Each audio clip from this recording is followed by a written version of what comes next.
Olá, gente, tudo bem?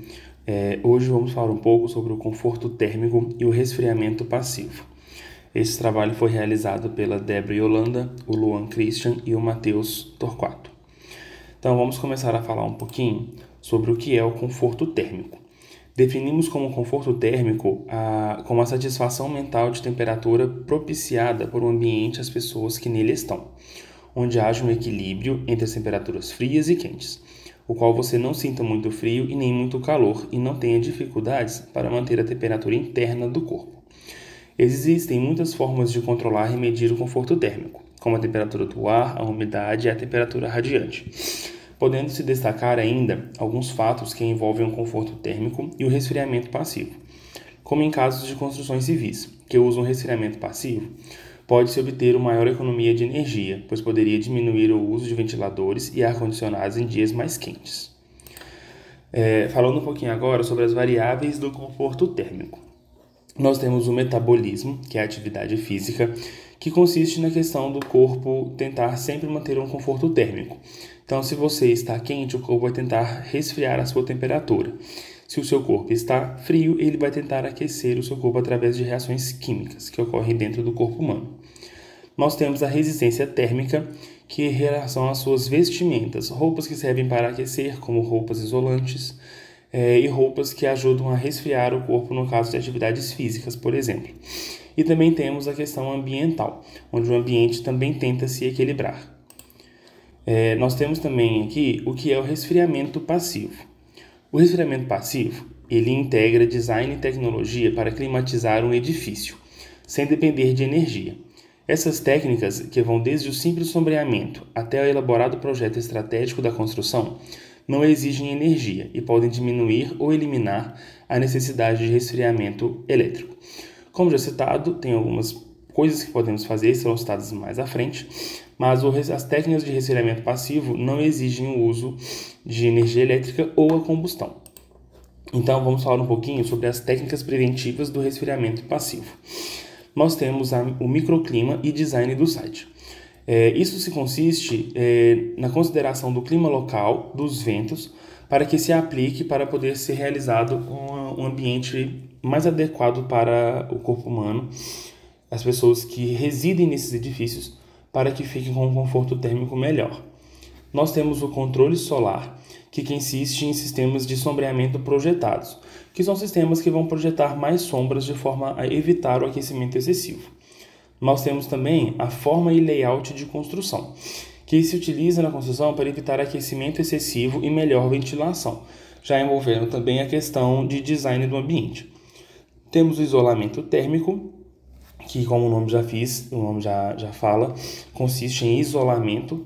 Então, vai utilizar materiais que irão isolar a temperatura, o aquecimento excessivo do lado externo, evitando que a parte externa tenha um aquecimento excessivo.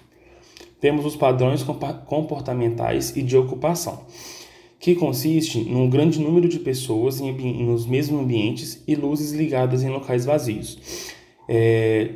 Com um ambiente que tem um excesso muito grande de pessoas, vai ter um aquecimento maior, pois a temperatura do corpo vai acumular ali e vai fazer com que se aqueçam. E luzes ligadas em ambientes que não estão sendo utilizados também acabam ajudando no aquecimento do ambiente. E podendo também ser utilizado como escolha luzes que terão um aquecimento menor. E também nós temos o controle de ganho interno, que são equipamentos eletrônicos que podem aquecer o ambiente. Então, optar por equipamentos que vão ter menos calor no ambiente, evitar que a sua saída de temperatura seja muito grande. Nós temos também as estratégias construtivas, que é para ajudar também na questão do controle térmico. E o que nós temos aqui? Nós temos o telhado verde, que consiste em telhas, geralmente utilizando gramas, matos, flores, plantações, para ajudar a refrescar o ambiente. Nós temos a telha termoacústica, que é uma telha específica construída para essa função, que tem como função também não só a questão acústica, mas também a questão de temperaturas, o isolamento, ajudando também a manter o ambiente de forma mais fresca. Temos a orientação solar, que é você se basear na orientação para fazer a construção da forma que ela vai ter menos incidência solar, para que não tenha tanto aquecimento. mas também não ter nenhuma incidência para que não seja muito frio e tenha problemas com umidade. Temos a ventilação cruzada, que é a utilização também do clima local, para você poder utilizar, fazer uma construção de forma que vai ter ventilação na casa para ajudar também no resfriamento. Temos o sombreamento, que já foi citado, que é a criação de sombras propositais para evitar o aquecimento excessivo. Temos a drywall, que é uma construção utilizada geralmente muito na parte externa. No Brasil não é utilizada com tanta frequência, mas no exterior é usado em quase sua maioria. A drywall são paredes levantadas a seco, com um material específico, e esse material ajuda muito em evitar o aquecimento excessivo, mas também evitar o frio excessivo. Ele é um material que ele vai ajudar a manter o conforto térmico, pois ele não é um material que absorve calor. Temos os cobogós. O cobogós, ele é simplesmente a ideia da alvenaria de você utilizar os tijolos ao contrário, de forma que tem algumas partes vazadas na casa para ajudar a ventilação e a iluminação natural, para não utilizar o excesso de luzes na casa, podendo também ser utilizado para deixar alguns vãos nas paredes, de forma a entrar ventilação e também iluminação.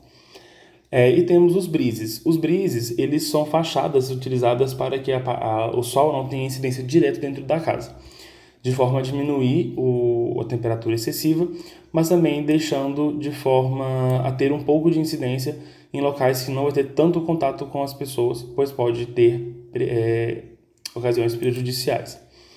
Então vamos às consequências. Consequências do desequilíbrio térmico.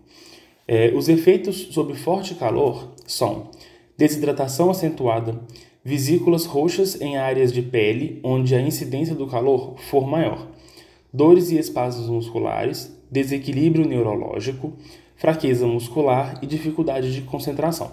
Então, quando tem um forte calor no ambiente, temperatura excessiva, uma sensação térmica muito alta, nós temos esses efeitos aí que podem ocasionar, a longo prazo, sérios prejudiciais à saúde.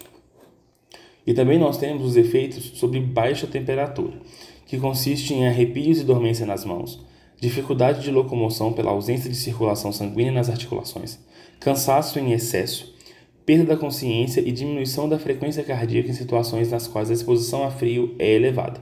Lembrando que tanto o calor quanto o frio são em temperaturas extremas, tá? Ambientes que ficam extremamente quentes e ambientes que ficam extremamente frios. Bom, gente, hoje sobre o conforto térmico, é isso que nós queríamos falar, e também sobre o resfriamento passivo. Agradeço a todos pela atenção e tenham todos um ótimo dia.